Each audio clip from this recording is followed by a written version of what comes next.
ಭಾರತೀಯ ಜನತಾ ಪಾರ್ಟಿ ಹಾಗೂ ಜೆಡಿಎಸ್ ನ ಎಲ್ಲ ಶಾಸಕರು ವಿಧಾನ ಪರಿಷತ್ ಸದಸ್ಯರ ಡೆಲಿಗೇಷನ್ ಇವತ್ತು ಗೌರವಾನ್ವಿತ ರಾಜ್ಯಪಾಲರನ್ನ ಭೇಟಿ ಮಾಡಿದ್ದೇವೆ. ಭೇಟಿಯ ಉದ್ದೇಶ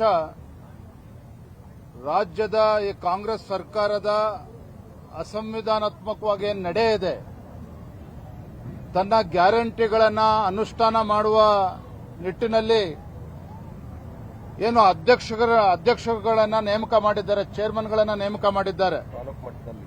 ತಾಲೂಕು ಮಟ್ಟದಲ್ಲಿ, ಜಿಲ್ಲಾ ಮಟ್ಟದಲ್ಲಿ ಮತ್ತು ರಾಜ್ಯ ಮಟ್ಟದಲ್ಲಿ ಇದು ಸಂಪೂರ್ಣವಾಗಿ ಅಸಂವಿಧಾನಾತ್ಮಕವಾಗಿ ಇದೆ ಅಂತಕ್ಕಂಥ ಅನ್ಕಾನ್ಸ್ಟಿಟ್ಯೂಷನಲ್ ಅಂತಕ್ಕಂಥದ್ದನ್ನ ಗೌರವಾನ್ವಿತ ರಾಜ್ಯಪಾಲರ ಗಮನಕ್ಕೆ ತಂದಿದ್ದೇವೆ. ಮತ್ತು ರಾಜ್ಯದ ತೆರಿಗೆದಾರರ ಹಣದ ದುರುಪಯೋಗ ಕೂಡ ಇದು ಆಗಿದೆ ಅನ್ನೋದನ್ನು ನಾವು ಮನದಟ್ಟು ಮಾಡಿದ್ದೇವೆ.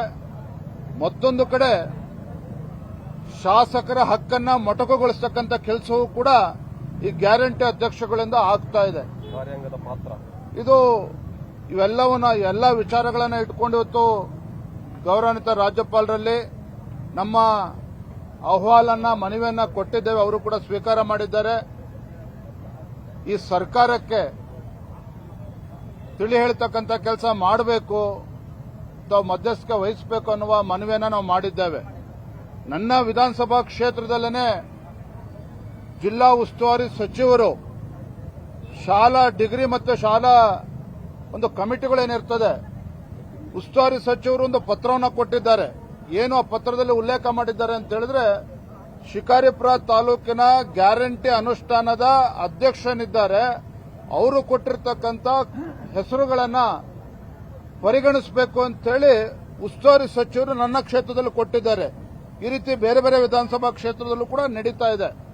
ಇದು ನೇರವಾಗಿ ಇದು ಒಂದು ಪ್ರಿವಿಲೇಜ್ ಮೋಷನ್ ಕೂಡ ನಾವು ಮೂವ್ ಮಾಡ್ತಾ ಇದ್ದೇವೆ ಈ ವಿಚಾರದಲ್ಲಿ. ಯಾಕಂದ್ರೆ ಶಾಸಕರ ಹಕ್ಕನ್ನ ಮೊಟಕುಗೊಳಿಸತಕ್ಕಂಥ ಕೆಲಸ ಸಚಿವರ ನೇತೃತ್ವದಲ್ಲಿ ಆಗ್ತಾ ಇದೆ. ಇದನ್ನು ಕೂಡ ನಾಳೆ ಸದನದಲ್ಲಿ ನಾವು ಎತ್ತೋರಿದ್ದೇವೆ. ಹಾಗಾಗಿ ಈ ಒಂದು ರಾಜ್ಯ ಸರ್ಕಾರದ ನಡೆಯ ವಿರುದ್ಧ ಇದನ್ನು ಖಂಡಿಸಿ ನಾವು ಭಾರತೀಯ ಜನತಾ ಪಾರ್ಟಿ ಹಾಗೂ ಜೆಡಿಎಸ್ ಪಕ್ಷ ಹೋರಾಟವನ್ನು ಕೂಡ ಮಾಡಿದ್ದೇವೆ. ಗೌರವಾನ್ವಿತ ರಾಜ್ಯಪಾಲರನ್ನ ಭೇಟಿ ಮಾಡಿ ನಮ್ಮ ಮನವಿಯನ್ನು ಕೂಡ ಕೊಟ್ಟಿದ್ದೇವೆ. Today MLAs and MLCs from both Bharatiya Janata Party as well as JDS, we have met His Excellency Governor of Karnataka. We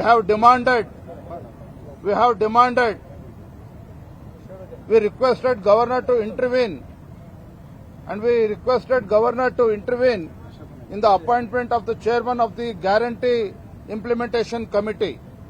We have convinced His Excellency on three fronts.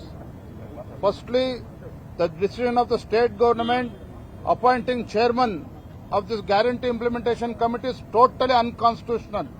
It's totally unconstitutional. And it's a misutilization of the taxpayers' money, misuse of the taxpayers' money. And thirdly, it directly undermines the power of the MLAs in their respective constituencies. So in this regard, we have met His Excellency the Governor of Karnataka, and we have requested to intervene in this matter and direct the government to, we requested Governor to direct government to cancel such illegal appointments.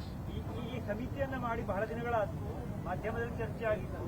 ಜನಸಾಮಾನ್ಯರ ತೆರಿಗೆ ಹಣ ಆಡುವಂಥದ್ದು ಕೇವಲ ಒಂದು party ಅಲ್ಲ, ಸಾರ್ವಜನಿಕರು ಕೂಡ budget ಸಂದರ್ಭದಲ್ಲಿ ಎತ್ಕೊಳ್ಳೋದಕ್ಕೆ ತಡೆ ಮಾಡಿದ್ರಿ. ಸಂಬಳ ಕೊಡ್ತಕ್ಕಂಥ ವಿಚಾರ ಎಲ್ಲವೂ ಕೂಡ ಇಂಪ್ಲಿಮೆಂಟ್ ಆಗಿರೋದು ಡಿಸೆಂಬರ್ ನಂತರದಲ್ಲಿ. ಇದು ಹಿಂದೆನೂ ಕೂಡ ಚರ್ಚೆ ಮಾಡಿದ್ದೇವೆ. ಡಿಸೆಂಬರ್ ನಂತರದಲ್ಲಿ ಇದನ್ನ ಸಂಬಳ ಕೊಡ್ತಕ್ಕಂಥ ಕೆಲಸ ರಾಜ್ಯ ಸರ್ಕಾರ ಮಾಡ್ತದೆ, ಹಣದ ದುರುಪಯೋಗ ಮಾಡ್ಕೊಳ್ತಾ ಇದ್ದಾರೆ. ಆದೇಶ ಆಗಿರ್ತಕ್ಕಂಥದ್ದು ಡಿಸೆಂಬರ್ ನಂತರದಲ್ಲಿ. ಹಾಗಾಗಿ ನಾವು ವಿರೋಧ ಪಕ್ಷದ ನಾಯಕರುಗಳು ನಾವೆಲ್ಲ ಕೂತು ಚರ್ಚೆ ಮಾಡಿ ಇದನ್ನು ಸದನದಲ್ಲಿ ಎತ್ತಿರ್ತಕ್ಕಂಥದ್ದು.